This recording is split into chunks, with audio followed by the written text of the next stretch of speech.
Please, ladies and gentlemen, join me in welcoming Sayyid Muhammad Baaqr al-Kashmiri to give his speech. صلوات على محمد وآل محمد. Allah.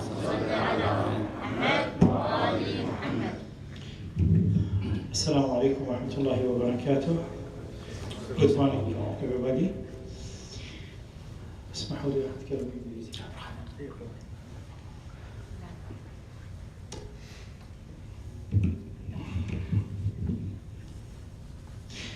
Respected scholars, esteemed officials, dear brothers, sisters, good morning, everybody. Assalamu alaikum. Peace be upon you all. Wa rahmatullahi wa barakatuh.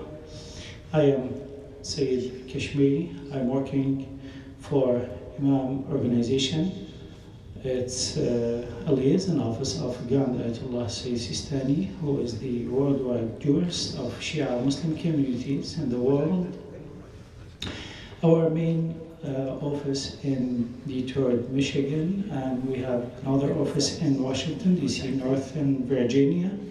For those who like to know more about our religious leadership and our office, what they do, it's good to have this brochure to know more about us. Sorry. First, I would like to thank my dear brother Sheikh As'ad for his effort and this great community in Bويسي, Idaho, and congratulate them for opening Imam Hussein Islamic Center in this area. And meanwhile, I would like to thank everybody for attending here, especially officials that in weekend you make time with this weather, you came here. It's really appreciated, and thank you very much.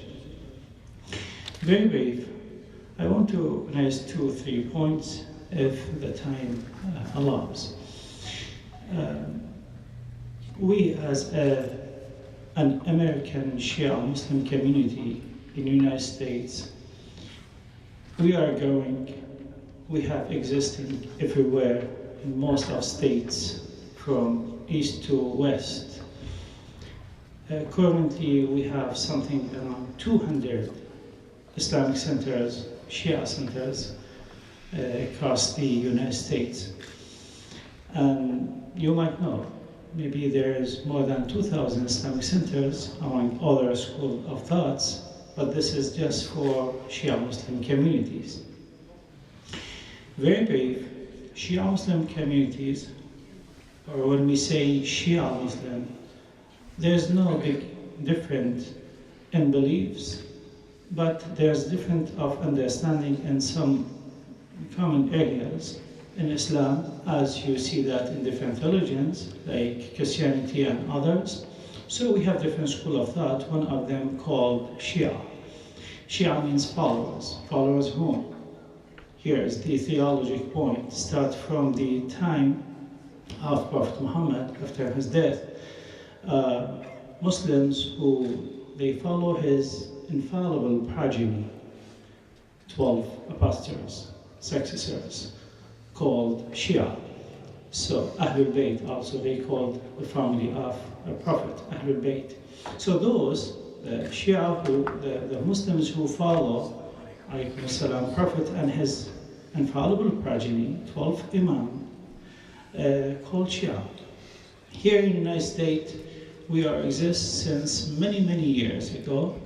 We have some grave, I seen that, dated 1989 in Detroit area. So over 100 years, this is part of the community here.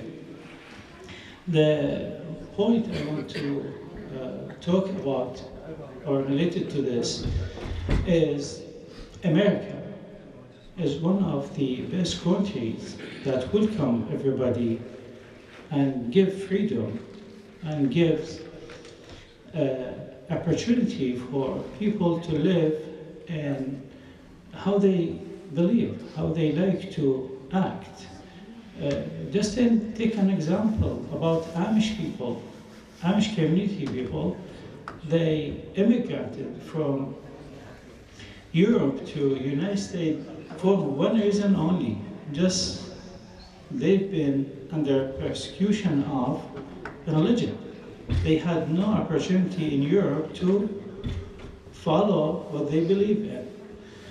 They came here, they raised, and still, while they do not involve with technology and new lifestyle, still they keep going with the old lifestyle, which is interesting. I visit them in different places. But the beauty of the point here is they practice whatever they want. So this call, one of the core values that America established on. We as a Shia Muslim people, same. Here in the United States, we practice our religion, we practice our teaching in a way that in some, unfortunately, in some of Islamic countries who call they Islamic countries, unfortunately, some of us, we can't practice our belief in that countries as we wish, believe it or not. Now, what our jurists, what our religious scholar, what our leaders, they teach us, what they expect from us, how we deal with each other here in such countries, which is initially not Islamic countries. And today, with all these globalizations, I don't like to name this country as Islamic and this is not Islamic. Today is mixed everywhere you go. Our Grand Ayatollah Sistani, may Allah prolong his life, and other scholars as well, other jurists as well, they address their teachings, Islamic teachings to us, to wherever we live, everywhere. We have to work on four things. One is citizenship, citizen, integration, while we work on religious identity and noble culture. Allow me to talk about it within less than 2 minutes. When you be part of this country, you have to, religiously talking, you have to, there's no way, you have to follow the law of the land. You have no right religiously, you have no right to break that law. If you go to the website and see Islamic teaching and Islamic laws of His Eminence, you will see that. It says very clearly, we have belief, we have religion, we follow our faith, but at the same time, wherever you live, your religious obligation to respect the law of the land and don't break it. If you break it, religiously you did an appropriate action, which is must be punished religiously. This type of teachings, unfortunately, we don't hear it a lot. We need to talk about it and let others, let our children, new generation also know about it. Otherwise, we will face some difficulties which we see and face in some areas. So, citizen, then integration. Some people, they immigrate, or they are happy with their belief, with their culture, but unfortunately they isolate themselves from others. And here in the United States, one of the core values in your United States is diversity. With all this globalization you see in the world, still there is a lot of emphasizing on diversity, because without diversity there's no meaning for this life.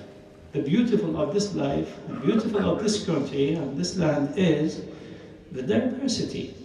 So we need to act and engage with others, all others, no matter they follow which type of religion, what they believe in, how they, in the end of the day, they are human, they are our brothers in humanity, and they are our partner in this country. We have to. There's no way. Otherwise, if we isolate ourselves from others, we will lose. No one else will lose. So, our teachings from our religious scholars, citizen, integration, your religious identity, and noble culture. We have to, why we establish Islamic centers? Why we support Islamic centers? Do we need Islamic centers? Everybody can practice his religion at home. In reality, we don't need it. But we need it for this from this aspect. It's very, very important that we transfer our teachings to our new generation. We bring all to each other to practice our religion and show the beauty of this religion, and also be representative of our religion and our faith to others. Show them the best example and tangible for others of this beauty religion. Unfortunately, with today's media and propaganda they have, what calls today also Islamophobia, there's nothing wrong with this Islamic belief. The extreme we see, we have to talk about it. There's nothing there should be hidden. We need to raise these points and talk about it. Extreme exists everywhere, every community in the world. All religions in the world, I'm sorry, not all religions, all followers of religions, different religions in the world, you might find some extreme people among them. Same thing, Muslim people, they have extreme, not Islam. Muslim people, they have some extreme. Maybe you find in our community as well. Our responsibility is we need to recognize it, circle it, we need to work on it to stop. It is unaccepted at all, everywhere, not only here or there. We have to cooperate all. If we all do not cooperate and support each other to stop violence, stop extreme, then we will be helpful, we will share and we will support that. Here in Islamic centers in the United States, one of our duties, one of our important work, why we establish Islamic centers, to teach the true Islamic teachings, which we inherited it. This is a big legacy we have from the Prophet Muhammad and his holy progeny, infallible progeny, to deliver our message to others, to deliver our message to our new generation. Otherwise, if we do not working on religious identity and noble culture, we will be melted. There's no anymore Muslims, no anymore Shia Muslims in this country.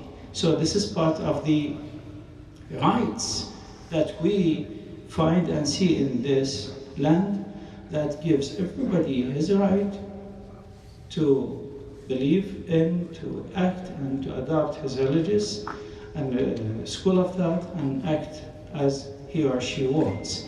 Again, thank you so much for this opportunity. Thank you, Sheikh, for invitation. Thank you, everybody, for coming here and supporting this type of activities and this type of projects that helps to have one voice, one nation, and one vision under one umbrella of peace in this country. Thank you so much. Assalamu alaikum wa rahmatullahi wa barakatuh.